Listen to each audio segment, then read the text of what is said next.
So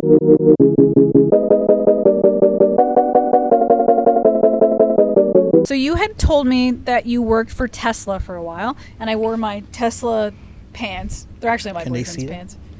I don't know if they can see it, but trust me, it says Tesla right here, just for the occasion. So explain to me what exactly you did with Tesla, Okay. Yeah. Yeah. So when I joined a company that eventually became Tesla, it wasn't Tesla. I started with a company called Solar City. If you went to a Home Depot in between 2015 and 2018, you would see these guys that posted up shop inside of Home Depots, and they would ask people, "Hey, are you a homeowner? Hey, are you a homeowner?" And Solar City was one of the first companies to try to bring solar energy to market. To bring it to the mass population. And the main reason why that hadn't been done before was just the technology wasn't there yet. We're in a frontier right now with wind, solar, geothermal, all these renewable energies. And I think it's probably out of necessity, right? Because if we don't do that, the planet's going to burn up. But with Solar City, I was working a maintenance job for another company, and then I went to kind of like a figure out who I was trip with a friend across country. And that's like the yeah, everybody does that, right? We hiked the Appalachian Trail. No, we didn't. But we ended up in Colorado, and what I noticed is a lot of like I don't want to call them slums, but a lot of like the densely populated areas in Colorado, we were out walking, and it really struck me that there was an unbearable heat that was coming from the sun at any point, like between 8 a.m. and 5 p.m. Yeah. The heat was just like massive. And if you looked at the houses, all you could see, the ambient noise outside, it was just filled with air conditioners. Yeah. People trying to get that heat out of their houses. Yeah. You know? And just a lot of energy spent. People pay a lot of... the electricity bills get piled up really high in order to make their house cooler so that they could survive. Because if you don't, we all know what happens when you leave a baby in a car, you know. It's all, it just happens to everybody at some point. Happened to everybody. So, like, if you don't have this get rid of the heat, you just burn up and experience heat illness. So one of the things that... this was amidst my studies of physics, and one of the things that like kind of bothered me about that was that so much energy was being dumped into people's houses, and it was waste energy. Yeah. Because it was falling on people's roofs, it was getting into their house, and they were spending money to get rid of it. Yeah. So at that point, I had like an aha moment where if you can intercept that energy from the sun into your house and catch it before it gets to your house. Yeah. One of the ways that people have been doing this for millennia is with plants, because plants use that same energy. I never thought of that as like so you're saying people would intentionally use plants for that same purpose? For like becoming cooler. So, okay, gotcha. Yeah, like the shade of a tree, for example. Right, okay. But it's that same energy that plants use in order to photosynthesize, we use in solar cells. In order to intercept that energy, so that instead of it falling on your house and you having to spend money to get it out, you can use that as energy in your house. If I were to ask you, just as a random pop quiz, since you had one. Oh, shit. When do you think that this process that I'm talking to you about, the photoelectric effect, where you can turn light into energy, when do you think that it was discovered? When did we learn about it as a species? Oh, I kind of feel like this is sort of a trick question, because I'm going to say longer than we would think. So my first instinct would be like, oh, it was a somewhat recent discovery, like around the time Thomas Edison and all that thing. But because you're asking me, I feel like it's got to be a lot longer than one would expect. So say the question again, and then I'm going to think about it again. When did humanity first encounter the photoelectric effect? Like the ability to turn light into energy. Because only as of all right, maybe 2010, I'm pushing way too back, but 1000 BC. Oh no, Not quite that far back. But it was 1838. Oh, okay. So that might have been. If we didn't do something about it in 1,000 years, we're in trouble. So my first guess would have been something more like 1838, but because like I like doubted myself, I'm like, it must be so much different than I thought. Your typical sea otter scenario. Okay, so I have some more questions for you.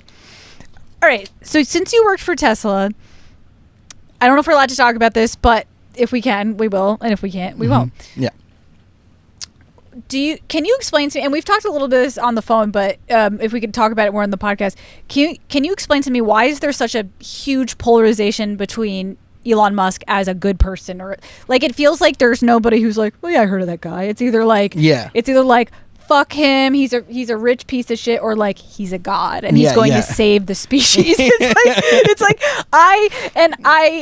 and here's the thing, I have close friends on both sides, so I'm like, everybody I love is split on this. I don't know what to think. I worked for him for 5 years, and I'm also split. Okay, so it's a complicated subject. Don't like. I'm not even saying like tell me your talk shit about him or tell me your opinion. I'm saying what is the cause of this huge divide between him as a figure? Like what the hell's going on? So I would say like the praise part probably comes from the fact that he's pushing for electric cars. Okay. And I mean, we've used golf carts for a long time.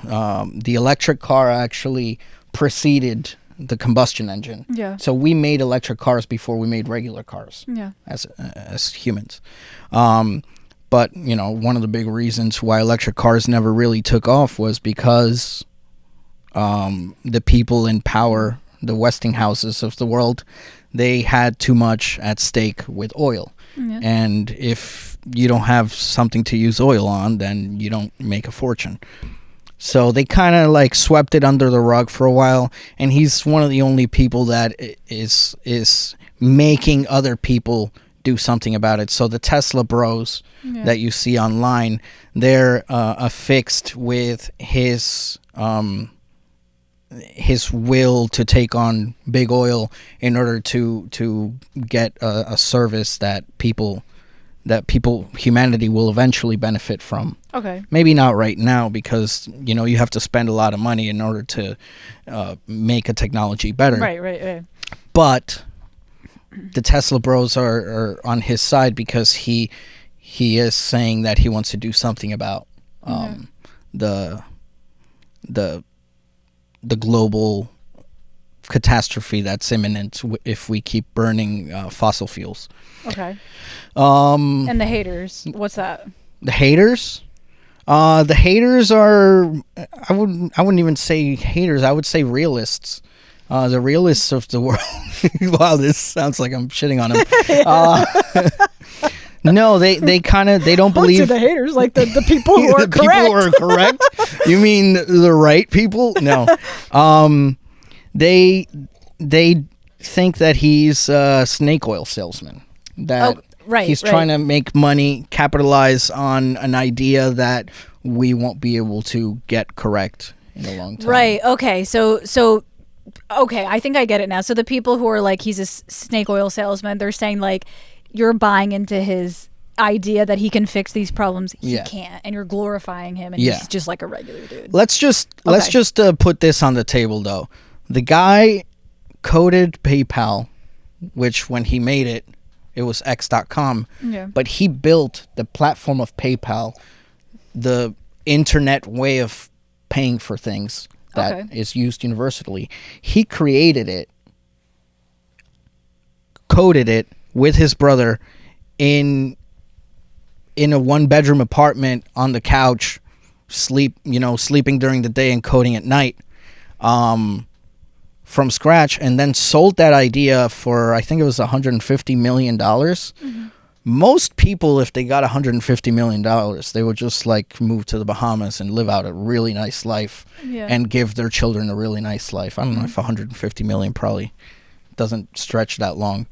But most people would just kind of give up. And the dude made 3 companies instead of just sitting on the money and kind of like, you know, living it out. And so it's kind of like a little bit of like evidence for the positive. Yeah, evidence that he's putting his money where his mouth is. I think the truth probably lies somewhere in the middle then. Of course. He's probably... well, I'm contradicting myself.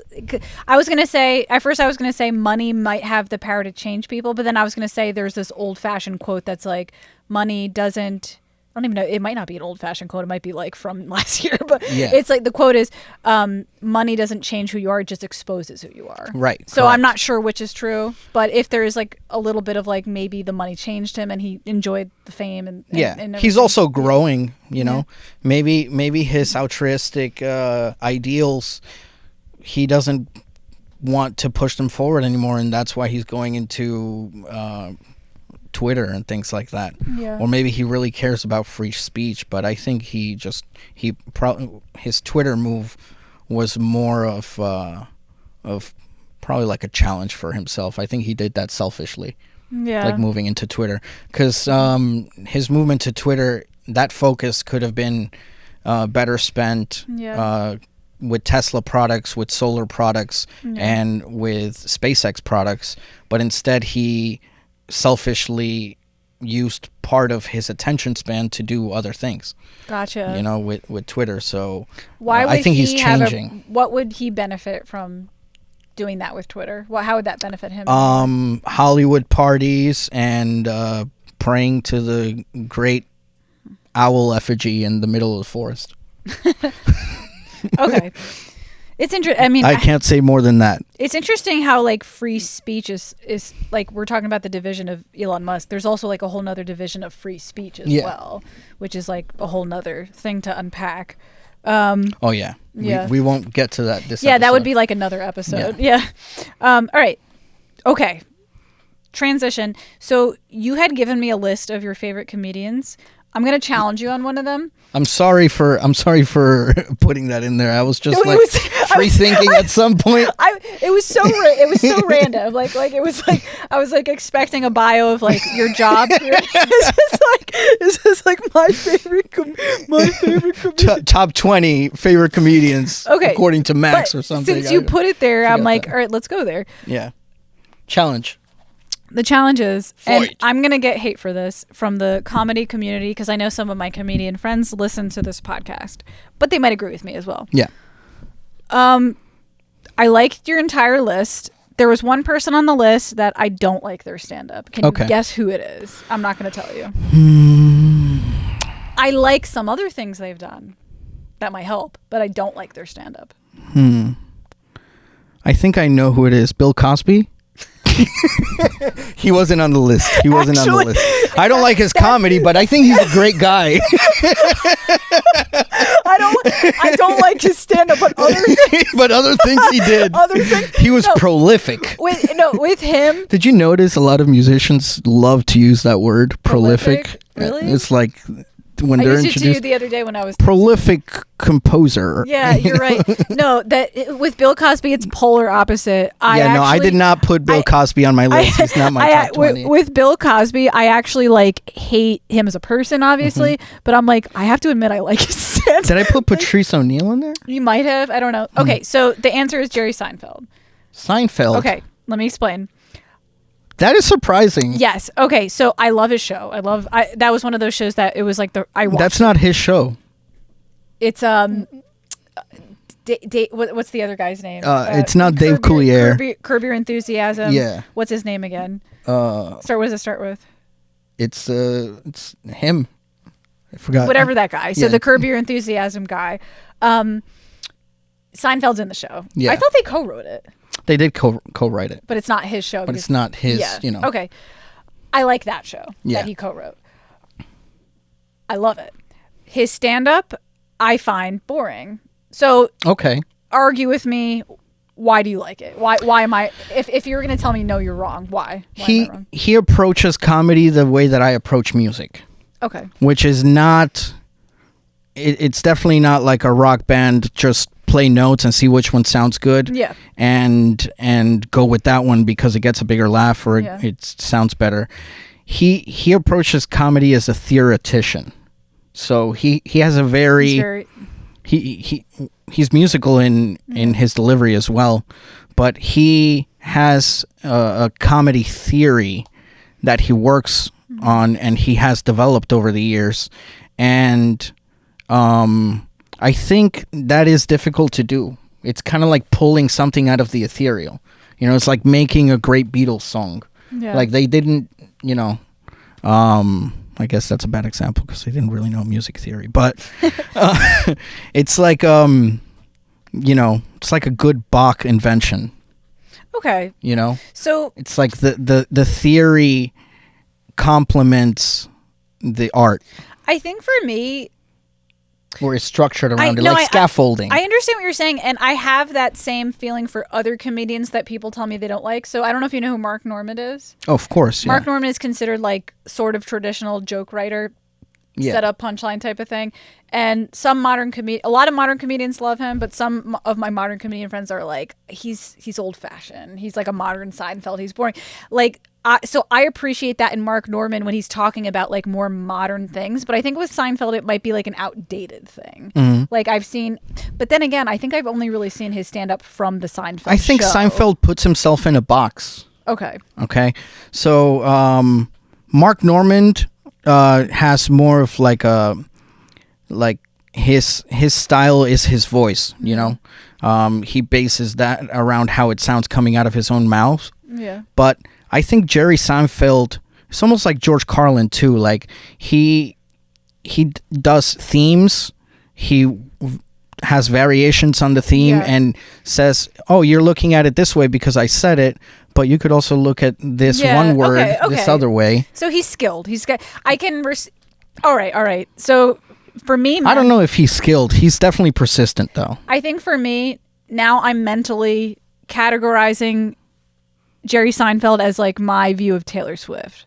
I don't like her, but I can admit she's skilled. Mm-hmm. So that's how I'm going to view Seinfeld in this case, where it's like I can respect the craftsmanship.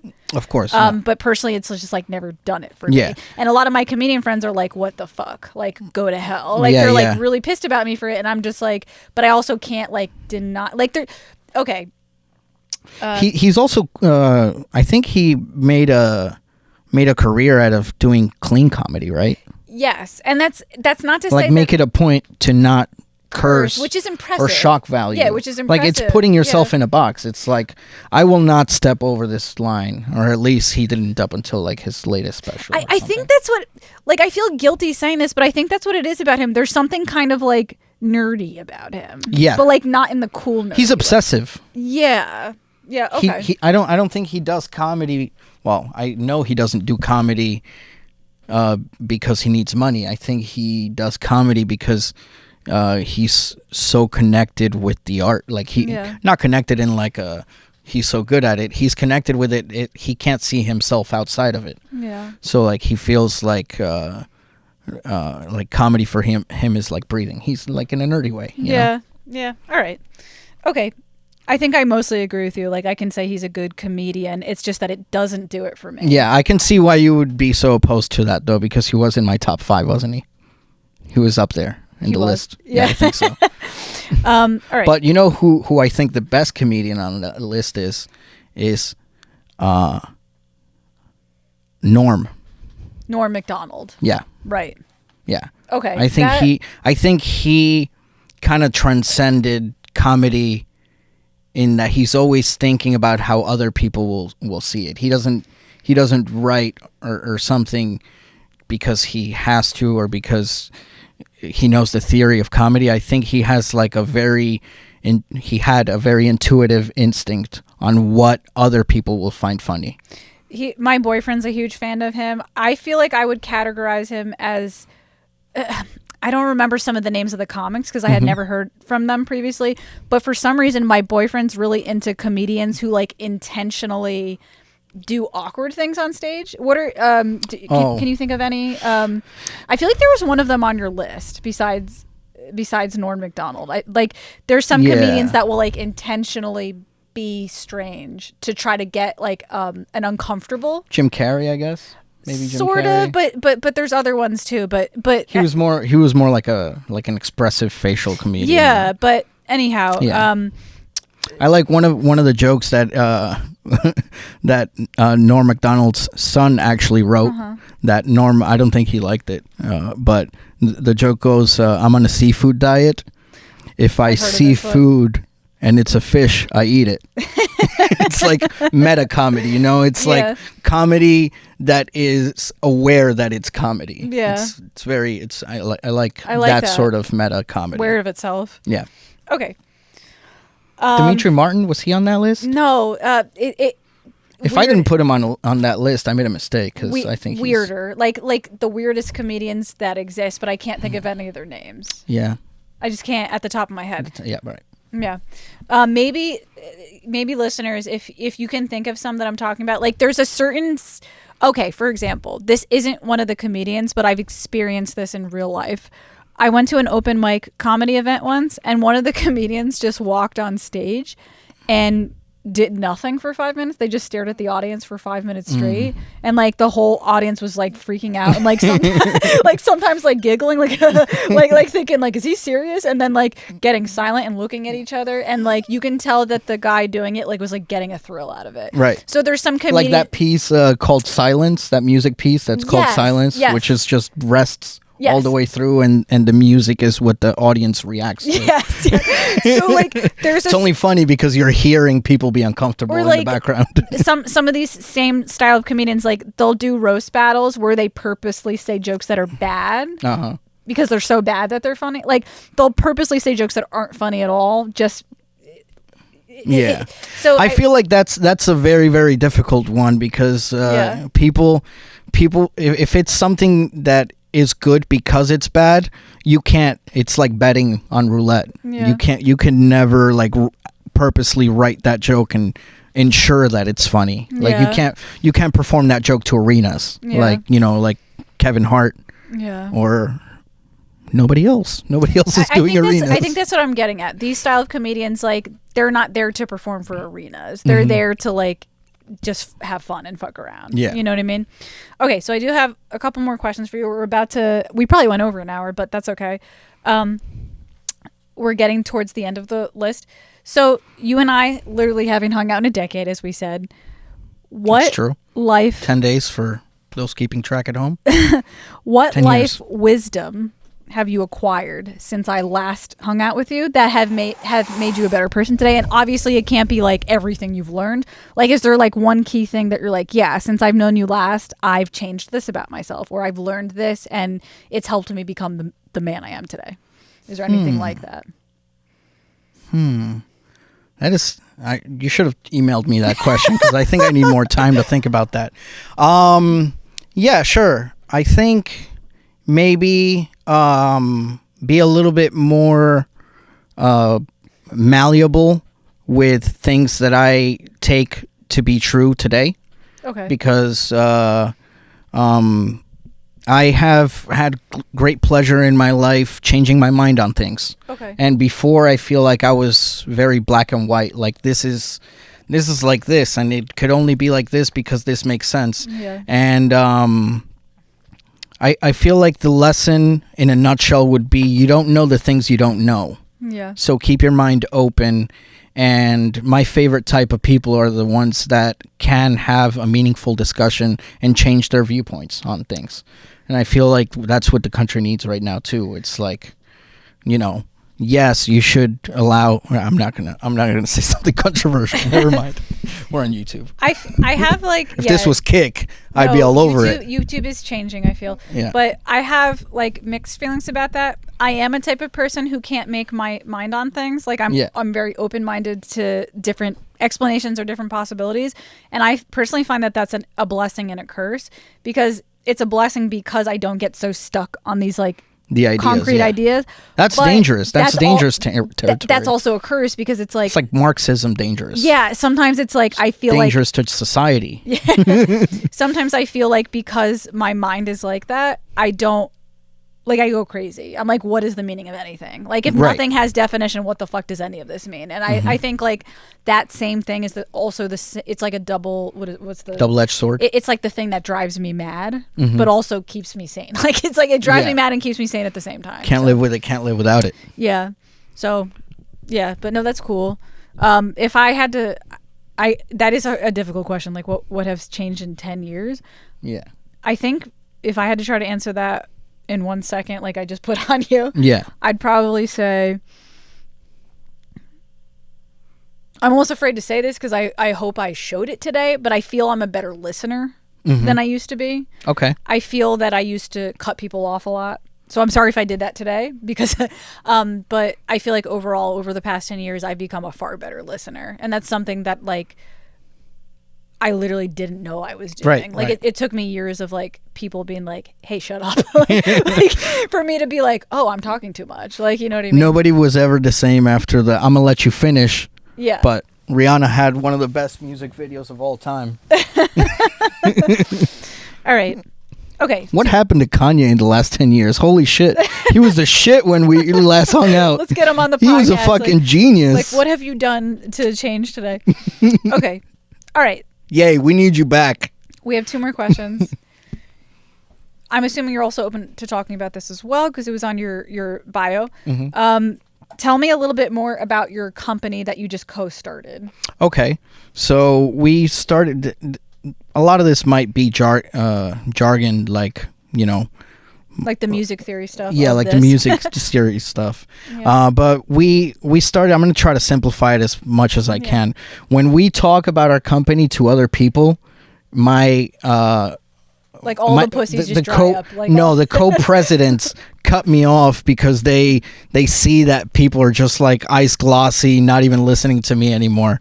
So I'm going to try to dumb it down how they might have That's kind of, I felt, no offense, but I felt a little bit that way when I was like, do you think kids should go to music college? I'm like, should they take out the loan? Like, okay, we don't need get to the point, get to the money. Like, we don't need a whole breakdown of like the philosophy of like the physics of music, like the 440 hertz. Like, should they take out a loan from Sally Mae? It's That's important what I'm though. asking. Keep your instruments in tune, guys. Okay, but anyways, tell me about the company. The company. Yeah. So Liquid Leaf is a New Jersey-based marijuana company. That what we're trying to do is we're using a technology called we're using nano emulsions to make this is true, this is actually what we're doing, but the extracts of the cannabis, our goal is to make them easier for your body to absorb, because when you're smoking something, a lot of it just gets burnt up into the air as smoke.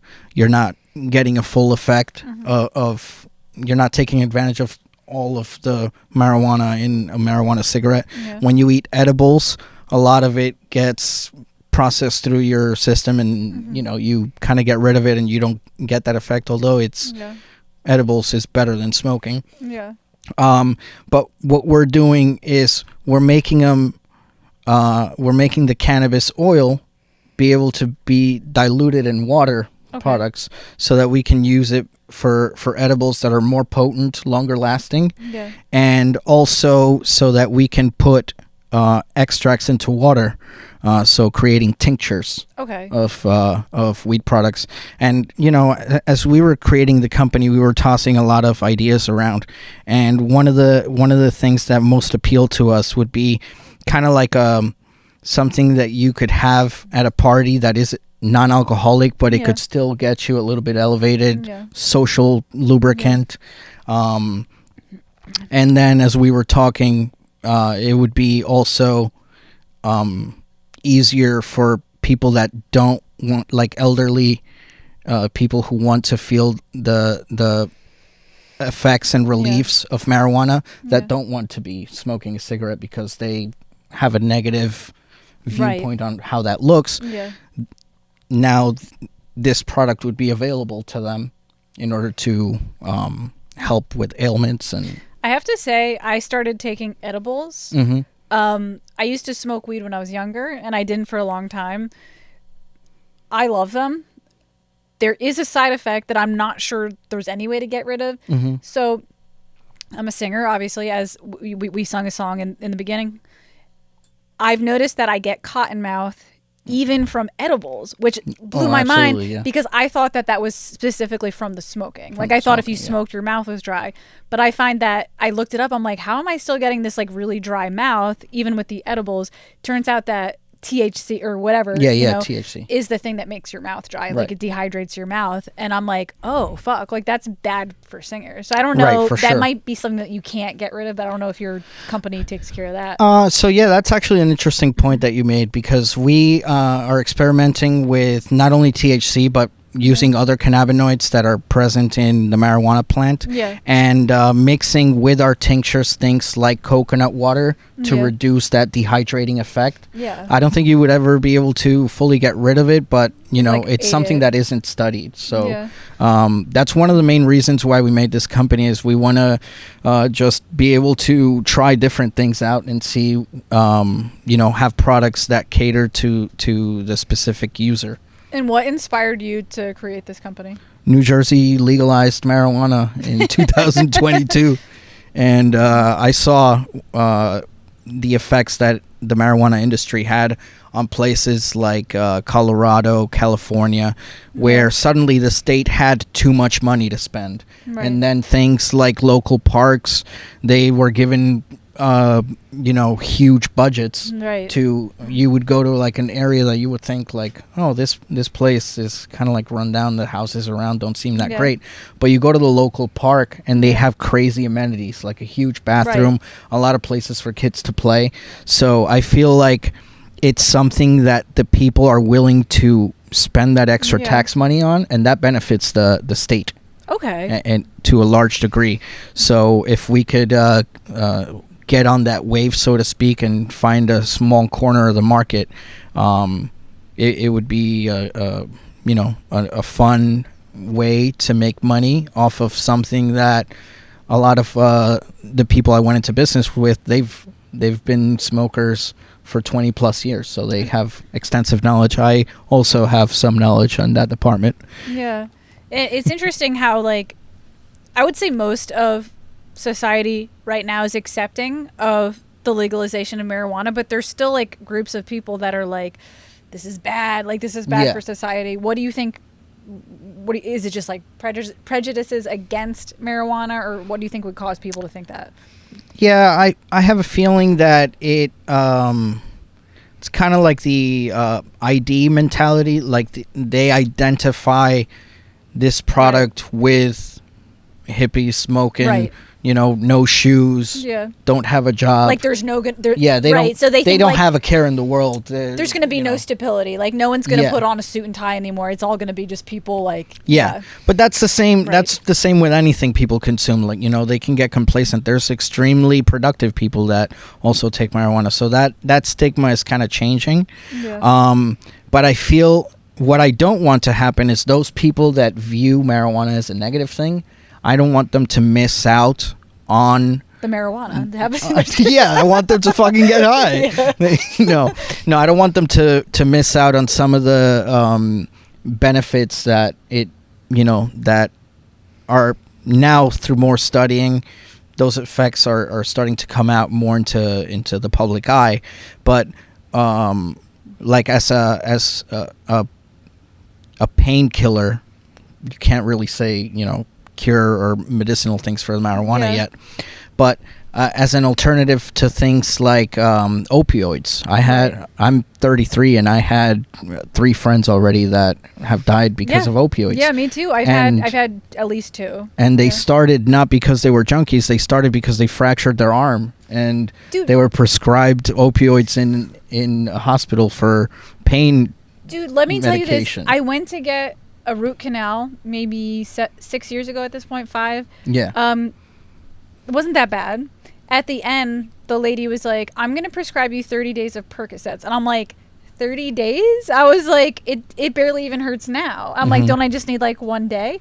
And she's like, well, just in case. Just so that you don't come back like all the other ones. Yeah. So I was like, okay. I was like, wait a second. And then I literally asked her, I was like, isn't this really addictive? I'm like, do you really think I need 30 days of this? And she goes, it's only addictive. This is her response to me. It's only addictive to drug addicts. And I'm like, how do you think a drug, like, so she looked at me and I'm just like an innocent. So they just sprout from the ground? Yeah, like drug addicts? Like I seemed like an innocent Karen woman. Like I was like an innocent white woman, so I couldn't possibly be like a drug addict. You know what I mean? And like that was just crazy to me. And let me tell you, and it's just so easy to get too, right? I took the Percocets home and I started getting addicted to them. Yeah. Like I remember I didn't need them and I was taking them recreationally for like a week straight. I had never been that happy in my entire life. And I gave them to my boyfriend at the time and I was like, you need to take these from me. I'm like, these are dangerous. They're dangerous. Yeah. So you're right. Like, and to the most vulnerable people in our society, like for example, veterans. Veterans that come home from war and they go to the doctor because they have pains, and the easiest way to get them out of the office is to prescribe them medicines that they unfortunately become addicted to, and they rot their bodies from the inside out. Yeah. I had one of my friend's late fathers. He was a Vietnam POW. Yeah. And what's that? Morphine would do nothing to him. Oh, like morphine's like the worst one. It's the worst one. But like if he took morphine, like it wouldn't have an effect because he's just been given all these so many opioids throughout the years, and it's difficult to see that and not have a quarrel with it, not have an issue with the way that narcotics are just being given to anybody with a toothache or with pain issues. And one of the ways that we're trying to combat that within the company is by hiring vets, because if they're around this maybe not full alternative to the pain, the chronic pain that they have, but if they see that you don't have to take opioids, you could go a different, more natural route with something that I guess opioids also grow on plants, but marijuana is nothing compared to, Percocets and even heroin. Though opioid grows on plants, isn't there a degree of like extraction? Right. Isn't marijuana you just take it from the plant, or is there something you have to do? You can just take it straight from the plant. Yeah.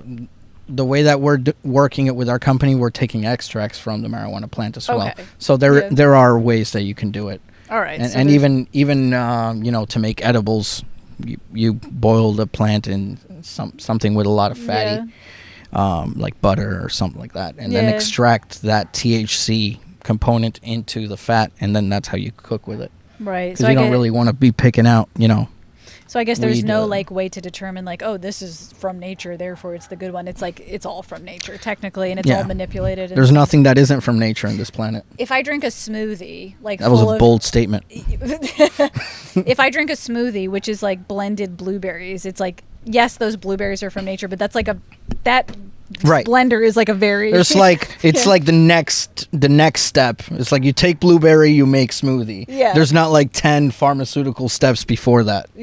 Right. Okay. That convolute, make it more complicated. But. All right, so we're gonna end there. I thought this was a great and on a happy note. Blueberry smoothies. Can I ask you the question about just kidding. No. All right, so we're going to end... Should trans athletes be allowed to compete? Right. I was trying to think of something clever, and I couldn't come up with anything. That was exactly what I was going for. All right, so that was a great conversation. I actually especially enjoyed hearing about your company. I never knew, like, how much marijuana companies were giving back to society. That's actually, like, really good to know. I'm going to take my edible as soon as I get out of here. All right, that's it. I hope you guys enjoyed yourselves today. If you enjoyed anything we talked about throughout the podcast episode, please don't forget to chime in. Feel free to chime in on anything we talked about, whether you agree, disagree. I like to hear whatever you guys have to say in response to some of the questions. Fact check us. fact check us. Tell us the name of the guy from Curb Your Enthusiasm, because I'm sure I'm just going to Google it later, but it's driving me crazy that I can't think of who it is. And I'm probably going to think of it like tonight when I'm, in the shower or something. But anyways, that's it. Pranzata Podcast, episode number 91. Have a good night, guys. Bye.